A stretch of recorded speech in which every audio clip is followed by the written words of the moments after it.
These are examples of the things that are happening or will happen in the life of the barzakh. We ask Allah subhanahu wa ta'ala to save us from those punishments. Ameen ya Rabbil Alameen. So then, Hayat al-Barzakh is this way. Rasul sallallahu alayhi wa sallam told us, here are some of the ways in which the punishments can be lessened or forgiven.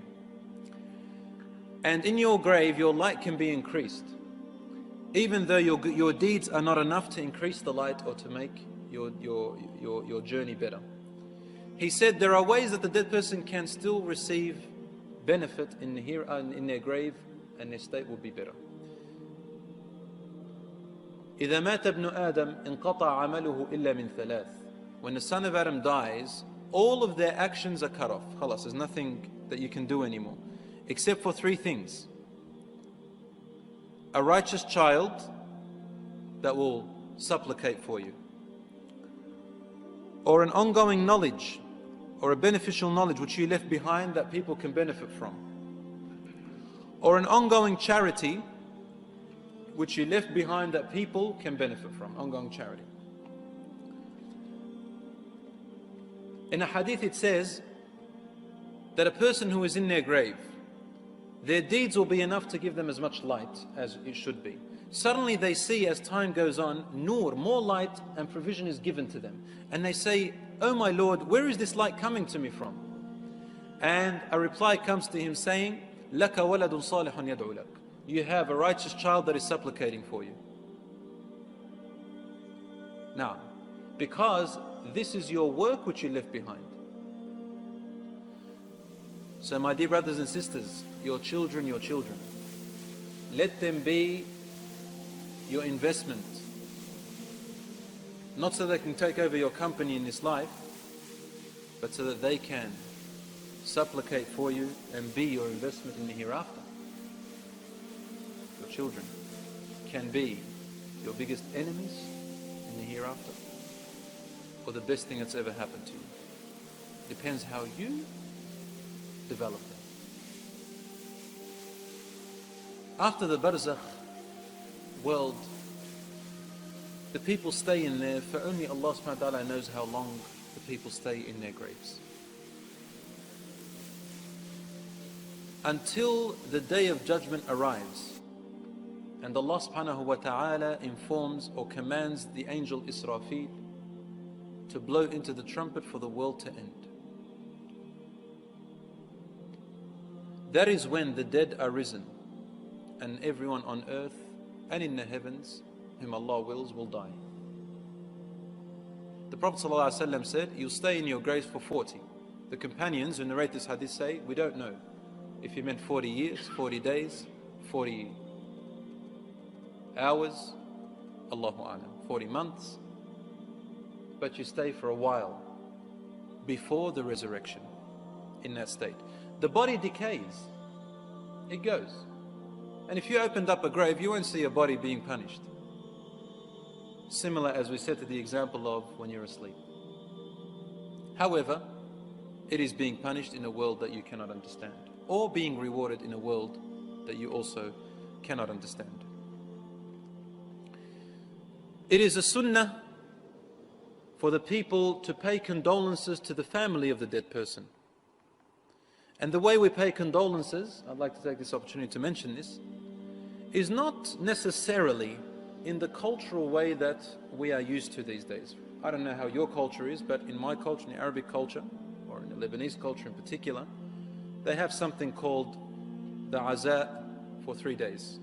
And some of them have it for 7 days, others have it for 40 days. And in that time, they're not allowed to get along with their normal daily duties as they usually used to. So not allowed to be happy, not allowed to celebrate in anything. So they seclude themselves from things. And this is actually a cultural practice, not from Islam. Condolences to the family can be done at any time. It's okay for the family of the deceased to welcome people to their house, that's okay. But you don't have to number days as though the third day after that, no one's allowed to pay me condolences anymore, and I'm upset with you. No, condolences can be done even after that. And the way that they are done is not traditionally the way we do them today. I don't know in your culture, but in my culture, there is more of a burden on the family of the deceased to prepare food and sweets for the people who come and visit them. Is this a celebration? The sunnah is quite the opposite. The Prophet ﷺ advised us that when we go to visit the deceased of the dead, we make food for them. As the Prophet ﷺ used to say to his wives, make food for Ali Ja'far. Ali Ja'far had a deceased in their family, and he said, make food and take it to Ali Ja'far. This is a time to assist them and to help them in their grief. They have to eat, they have to breathe, they have to rest. We don't go there and make them give us the coffee and the sweets. I went to an occasion like this once, and they didn't have sweets. The people who visited them walked out talking about them, saying, sure, what's this? We're coming to a azza, and they don't give us sweets? What kind of ingenerosity is this? Subhanallah, yani, the minds are twisted. What can you do? How do you inform this person? Anyway, a word of remembrance there, a word of advice. Maybe not even advice, a word of kindness to make the people assist them. A Muslim is happy for the happiness of their brothers and sisters, and is sad with the sadness of their brothers and sisters. We are like one body, and in these occasions we do so. And it is okay to hug the person and to cry with them if you like. But the crying over the dead person exaggerated is haram. It's haram. And the dead person actually, according to a hadith, the dead person yata'adha. He can be harmed from the over-crying of the people of his family on him. How is this?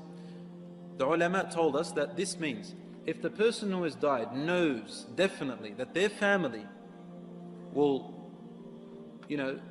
pinch themselves and hit themselves and rip their hair out and scream and yell, and he doesn't write in his will not to do this, he may hold accountability for this. Write it in your will. But if he didn't know, then he doesn't hold accountability. And if he told them and they continue to do that, he also doesn't hold accountability. Also, in your will, if you have written for someone to do something that's against the sunnah of the Prophet ﷺ, you are also held in accountability.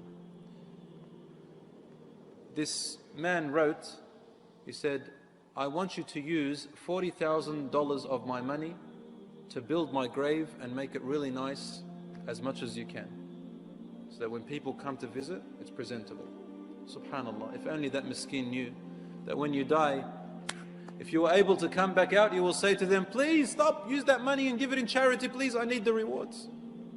When the son of Adam dies, all of his actions are cut off except for three. One of them, at ongoing charity.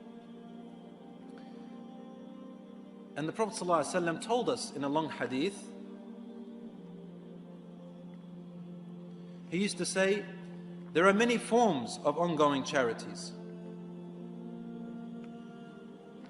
He said, planting a tree on behalf of the dead is a charity. I'll read it in Arabic.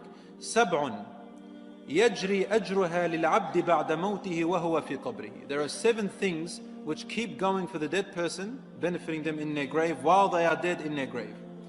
من علم علما, whoever teaches a knowledge. أو أجرى نهرا, or let go a stream, fountain for people to drink from or feed their crops from. أو حفر بئرا, or built a well for people to drink. أو غرس نخلا, or planted a palm tree or any other tree for people to benefit from. أو بنى مسجدا, or built a masjid or contributed in building a masjid where people come. Yani, for example, this masjid, whoever's contributed in it and they died, for the people who come here and pray, they get rewarded. Subhanallah, even if it's $1, contribute to the masjid. أو ورث مصحفا, or left behind them a Quran or a piece of Islamic knowledge which people can learn from. أو ترك ولدا يستغفر له, or left behind them a child asking Allah forgiveness for them. بعد موته, after he's dead, then all of this will benefit the dead person. Some scholars said that this hadith has some issues with, but its meaning is correct and it supports the meaning of the other hadith, which ongoing charity, knowledge which is beneficial, and a righteous child who will make dua for you. The method and the way that you die also assists you in your grave. Like a person, this is actually spot on the hadith of Prophet ﷺ, the person who dies guarding the believers for the sake of Allah subhanahu wa ta'ala will be forgiven all their sins. And in their grave they will see nothing of this howl, of this thing. And Rasul ﷺ said, every person, Muslim or practicing or not, companion of the Prophet ﷺ or not, they will have dammatul qabr. The grave will actually tighten upon them and then release. And Rasul ﷺ said, if anyone was to be saved from that, it would have been Sa'd ibn Mu'adh. But even he was not saved from that one. And Allahu A'lam, what the wisdom of that is, we ask Allah subhanahu wa ta'ala to save us from hawl al-qiyamah, from the punishment of the grave, and from the terrors of the hereafter.